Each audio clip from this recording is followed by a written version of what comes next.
Hello everyone, कैसे हो आप सभी। आई होप सभी अच्छे होंगे और आपकी प्रिपरेशन अच्छी चल रही होगी। तो अभी मोस्टली जो एस्पिरेंट्स हैं ना, वो एसबीआई क्लर्क और आईबीपीएस क्लर्क की प्रिपरेशन में लगे हुए हैं, क्योंकि बहुत सारों को सेल्फ डाउट होता है कि ये वाला तो पेपर हम निकाल ही नहीं पाएंगे। अगर निकाल भी लिया तो मेंस का जो होता है उसमें रह जाएंगे या फिर इंटरव्यू में रह जाएंगे।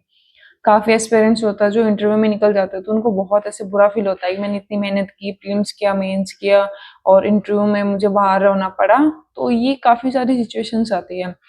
लेकिन काफी सारे एस्पिरेंट्स होते हैं जो प्रीलिम्स नहीं निकाल पाते। अलग अलग सिचुएशन होती है। ये नहीं बोलते कि भाई आप पढ़ाई में कमजोर हैं या फिर प्रॉपर टाइम नहीं दे रहे, हार्ड वर्क नहीं दे रहे। एक माइंड सेट भी होता है कि हमें लिमिट टाइम में और सही डायरेक्शन के साथ अगर हम काम करें तो बहुत अच्छे रिजल्ट्स आ सकते हैं।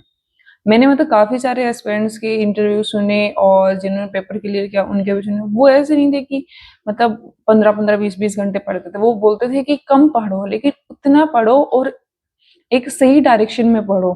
कि हाँ, मुझे उसमें डीआई आती है, कैसी डीआई आती है, 10 सेट लगा लिए।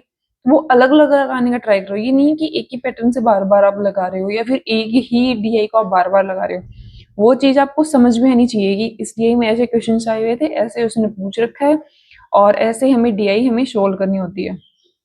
काफी सारे एस्पिरेंट्स क्या करते हैं, एक क्वेश्चन को लगा लिया, थोड़े दिन बाद में दोबारा से उसको रिपीट करते हैं, फिर दोबारा से उसको रिपीट करते हैं। वो मेथड नहीं देखते हैं कि क्या इसमें मेथड लगा है, क्या इसमें क्या है।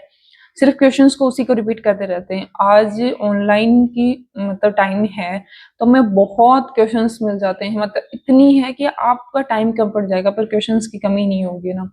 हर चैनल पे जाके देखो, आपको नए नए क्वेश्चंस, मॉक में भी नए नए क्वेश्चन, सेक्शनल मॉक लगा ले, फुल मॉक लगा ले, वो क्विज़ेज़ आती रहती हैं, गाइडली पे भी आती हैं, अनअकैडमी पे भी आती हैं, अड्डा पे भी आती है, सब जगह बहुत सारी क्विज़ आती हैं। तो मोस्टली इस चीज़ को लेके चलो कि हमें क्वेश्चंस के पैटर्न आने चाहिए। सभी टीचर्स भी ये बताते हैं कि अगर आपका बेसिक अच्छा है ना तो आप कोई भी पेपर अच्छे से क्लियर कर पाओगे। शॉर्टकट के चक्कर में, ट्रिक्स के चक्कर में पढ़ोगे ना तो प्रीलिम्स हालांकि क्लियर कर लोगे, ऐसी बात नहीं, कर नहीं पाओगे।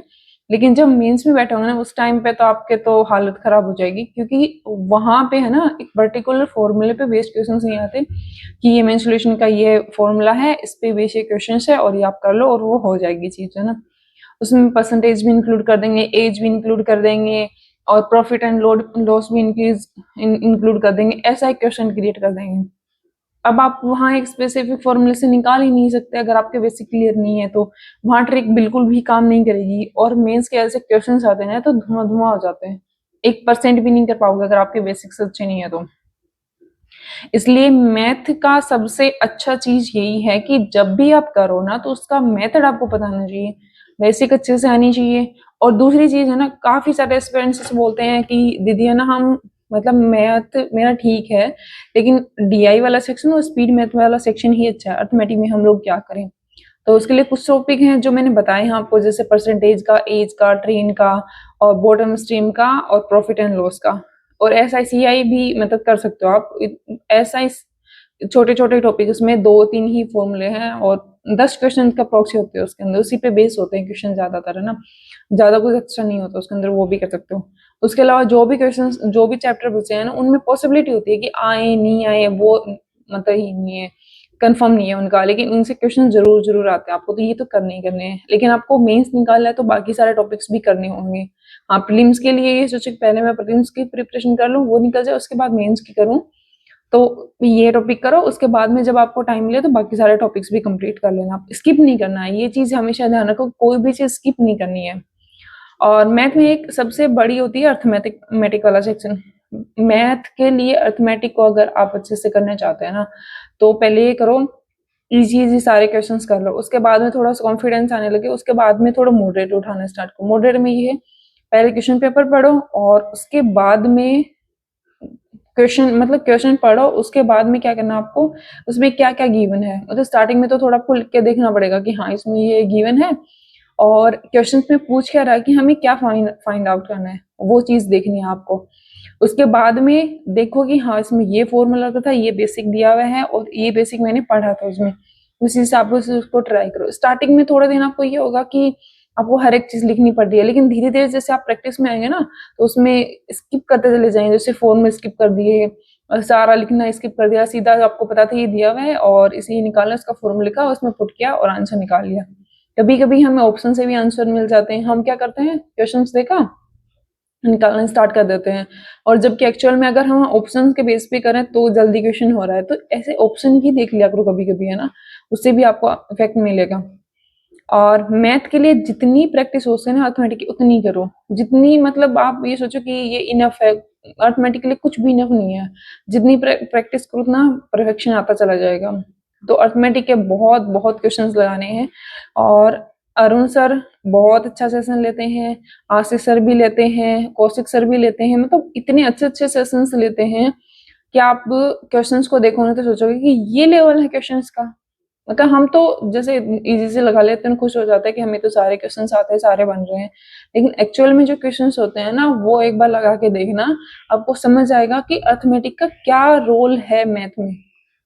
अर्थमेटिक को स्किप करके कभी आप सिलेक्शन नहीं ले सकते। हाँ, माना कि प्रीलिम्स निकल जाएगा, पीओ वाले में निकल जाएगा, कभी आपने सारी डीआई कर ली और जो सिंप्लीफिकेशन के क्वेश्चंस आए थे वो कर दिए, तो पॉसिबिलिटी है कि आपका मतलब पेपर निकल जाएगा। लेकिन जब आप मेंस में बैठोगे ना, तो वहां पे आपको अर्थमेटिक करना ही करना पड़ेगा, क्योंकि डीआई में भी बहुत सारे ऐसे होते हैं जिसमें प्रॉफिट एंड लॉस और एज, किसी में कुछ किसी में कुछ, मतलब ऐड ऑन करके दी हुई होती है, डायरेक्टली कुछ भी डाटा दिया हुआ नहीं होता है, सारा हमें फॉर्मूला बेस से या फिर वैसे निकालना होता है। तो इसलिए बहुत, मतलब ये होना चाहिए कि आपका बेसिक अच्छे से क्लियर होना चाहिए। अभी भी टाइम है, अगर आपने बेसिक थोड़ा बहुत भी वीक है तो उस पर काम करें, अच्छे से क्वेश्चंस लगाएं। टेलीग्राम पे जो भी आपको पीडीएफ चाहिए होती हैं कि दीदी मुझे इस टॉपिक की पीडीएफ चाहिए, तो मैं आपको जरूर प्रोवाइड करवाऊंगी। और अगर मेरी वीडियो अच्छी लगी तो लाइक, कमेंट और शेयर जरूर करना। और अर्थमेटिक के लिए मैं पर्सनली आपको बोलती हूँ कि मतलब पीडीएफ से सोल्व करो, कहीं से भी सोल्व करो, पर डे के कम से कम 100 क्वेश्चंस तो होने ही होने चाहिए। इजी, हार्ड, मॉडरेट, ये नहीं कि हार्ड लगाओगे तो 100 तो पॉसिबल नहीं है, फिर पूरा टाइम इसी में निकलेगा। इजी, हार्ड, मॉडरेट सारे कंप्लीट करके कम से कम 100 क्वेश्चन तो आप लगाना स्टार्ट करो। 100 क्वेश्चन अगर हमने 5 दिन भी लगा लिए ना, तो देखो 500 क्वेश्चन हो जाएंगे, और वो सारे मेथड है ना दोबारा से रिपीट हो जाएंगे, तो आपको ऐसा लगेगा कि ये क्वेश्चन तो मेरा किया हुआ है, सिर्फ डाटा ही चेंज है इसके अंदर। अगर आप 100 नहीं कर पाते हो तो 50 करो स्टार्टिंग में, 50 नहीं कर पाते हो तो 20 करो, लेकिन उसकी हैबिट में लेके आओ कि हाँ मुझे करने, और मिक्स वाले करने हैं। ऐसे नहीं कि एक टॉपिक का उठाया कर लिया, एक टॉपिक का उठाया वो आपने फाउंडेशन में कर लिया, सर ने बहुत करवा दिया वो, अब मिक्स करो कि एक बार परसेंटेज करो, एक बार प्रॉफिट कर रहे हो, एक बार ट्रेन का कर रहे हो, एक बार कोई कर रहे हो, एक बार कोई कर रहे हो, बीच बीच में स्पीड मैथ वाले क्वेश्चन भी करते रहो ताकि इसकी प्रैक्टिस होते रहे। तो बहुत सारी चीजें आपको खुद मैनेज करनी होती है, आप बच्चे नहीं है, इस चीज में मैच्योरिटी लेके आनी होती है कि हमें क्या करना चाहिए, किससे हमारा सिलेक्शन होगा। तो थोड़ी थोड़ी अपने हिसाब से भी करना स्टार्ट करो, है ना। सब ये नहीं कि यूट्यूब पे उसने बोला ये बोला, यूट्यूब पे काफी सारी चीजें फेक भी होती हैं, हमने भी खुद देखी है, आप भी बच्चे नहीं, आपने भी वो चीज देखी है। खुद का थोड़ा शेड्यूल बनाए इस चीज के लिए कि हाँ मुझे सिलेक्शन चाहिए तो मुझे सही गाइडेंस चाहिए और सही बंदे से चाहिए। तो ठीक है, वीडियो अच्छी लगी तो लाइक, कमेंट और शेयर जरूर करना। Bye bye.